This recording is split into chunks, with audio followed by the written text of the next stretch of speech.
नमस्कार मंडळी, त्या पद्धतीने एकदा भेंडी नक्की बनवून बघा, खूप छान होती। तर बारीक बारीक साईजमध्ये भेंडी कापून घेतली, थोडी तेलामध्ये भेंडी फ्राय करून घेतलेली आहे।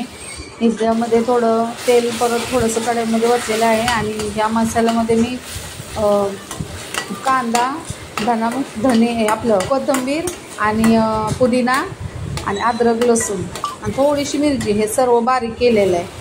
टोमॅटो माझ्याकडे नव्हता, बाहेर खूप पाऊस चालू असल्यामुळे मी काय टोमॅटो आणायला गेलेली नाही, त्यामुळे आहे त्याच्यामध्येच मी बनवून घेतलेला आहे। मसाला चांगला तेलात भाजून घेतला, त्यानंतर धना पावडर, थोडी जिरा पावडर, हळद आणि आपलं लाल तिखट टाकून घ्यायचं आहे।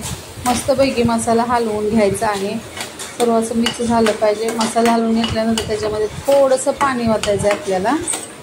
ह्या पद्धतीनं नक्की तुम्ही भेंडी बनवून बघा, चपातीसोबत, भाकरीसोबत खूप छान लागते, भातासोबतही खूप छान लागते ग्रेव्ही भेंडी। पण टोमॅटो हवा आहे, टोमॅटो टाकल्यावर भेंडी एकदम चटपटी खूप छान लागते। माझ्याकडे नव्हतं म्हणून मी नाही टाकू शकले। तर आता हे बघा थोडंसं पाणी वगैरे मस्तपैकी हलवून घेतलेलं आहे। आता याला झाकण लावून झाकणवरती ठेवून एक 5-10 मिनिट बारीक गॅसवरती ठेवायचं।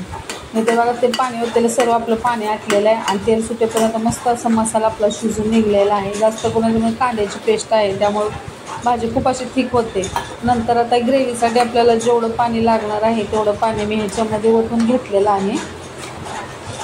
मेथी वगैरे टाकून घ्यायचं याच्यामध्ये, परत याला 5 मिनिट बारीक गॅसवरती झाकण लावून ठेवायचं आहे। तर इथे बघा आता आपलं 5 मिनिटानंतर ग्रेव्ही आपली मस्त अशी तयार आहे। मीठ वगैरे मी याच्यामध्ये आधीच टाकलेलं।